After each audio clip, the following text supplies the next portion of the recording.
As we draw close to the end of the year 2022 into the new year of 2023 and beyond, we take a look back at the Samsung Galaxy devices for this year to see how they've stood the test of time. In this case, we're taking a long-term look at the S22 and S22 Plus to see if it's worthy of being still called our favorite S-series device. Hi, Ben from Sam Mobile. If you enjoy new and exclusive videos like this, then be sure to like, subscribe, and turn on notifications so you don't miss any new videos on YouTube with Sam Mobile TV. Here's our long-term revisit of the Galaxy S22 10 months later.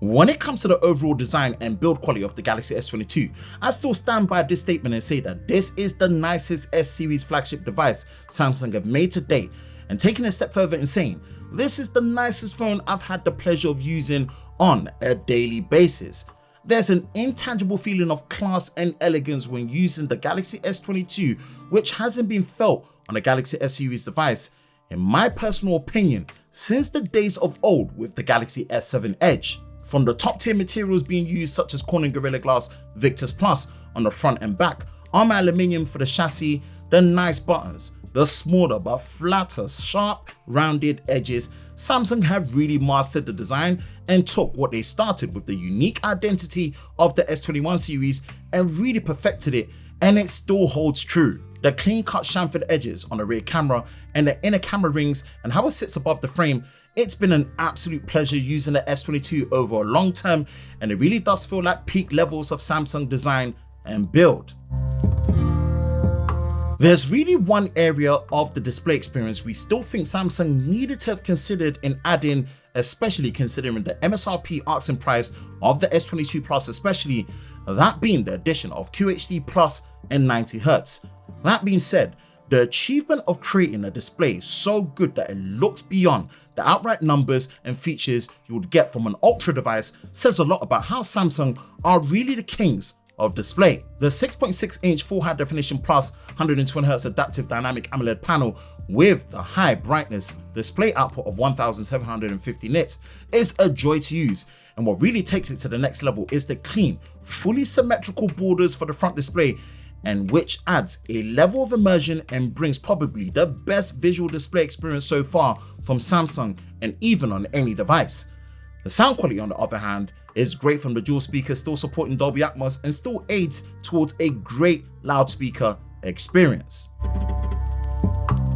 As our model of the S22 is the UK and European variant, it's powered by the infamous Exynos 2200 with 8GB of RAM and 256GB of storage. And now we say infamous because although the day-to-day performance is more than good enough on the Exynos 2200, the expected benefit of the partnership with AMD with the introduction of the X-Clip 920 GPU seemed nothing above the norm we would expect from a flagship GPU on a mobile device. We've not had any real issues with the performance overall, but we have to be honest, for this device, and knowing for the fact that there is a Snapdragon variant that exists with better support, efficiency, and performance, still leaves us longing for the time when Samsung ditches the dual SoC strategy for their flagship device, offering the best performance for all S-series devices.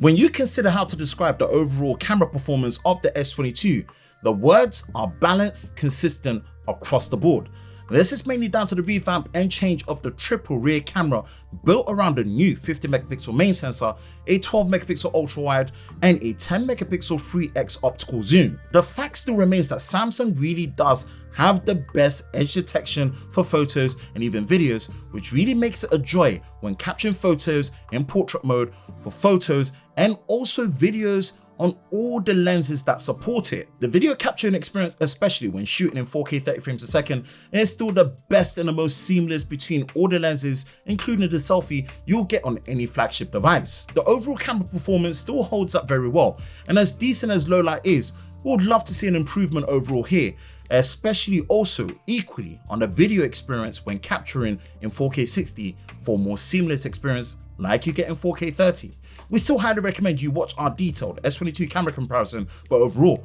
the camera experience on the S22 is one of great balance.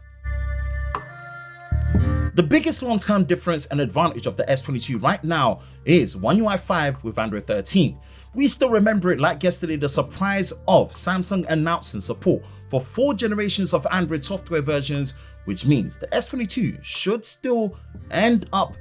all the way and supporting up to Android 16 with 1 more additional year of security updates. For the most comprehensive breakdown of all the new features of One UI 5, we highly recommend you watch our final Android 13 release video for the S22, which will be linked in the description below and the cards above. What One UI 5 brings is an experience that puts a focus on speed and fluidity improvements of the system animations, more options and customizations natively for the lock screen without the need of third-party extensions, better widget support with stack widgets and smart widget suggestions, and my personal favorite, which is easier and more powerful access to multitasking. Samsung's goal of offering the best Android software experience through the unique and powerful features offered by One UI 5 like DeX and the consistent monthly update support alongside the most timely OS version updates backed with a strong beta program. This is the best of Samsung we've experienced when it comes to software.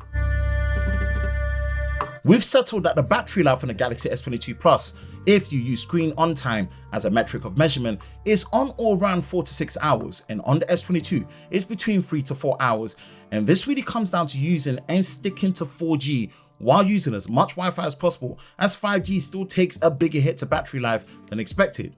What that basically means is that after a typical 15-hour day of total usage, which does account for both screen off and screen on time,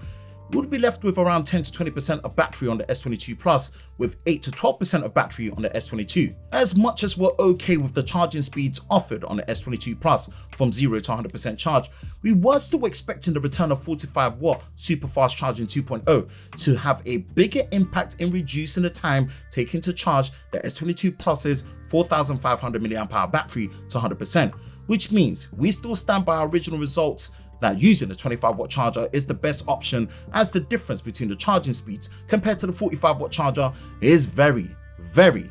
minimal.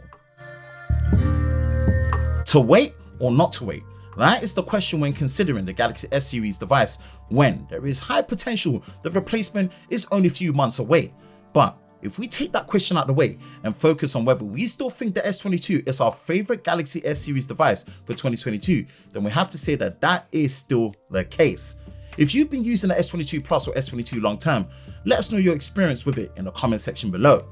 For the latest news in the world of Samsung daily, be sure to visit us at sammobile.com. And for the latest videos on YouTube with Sam Mobile TV, be sure to subscribe and turn on notifications, and we will see you next time.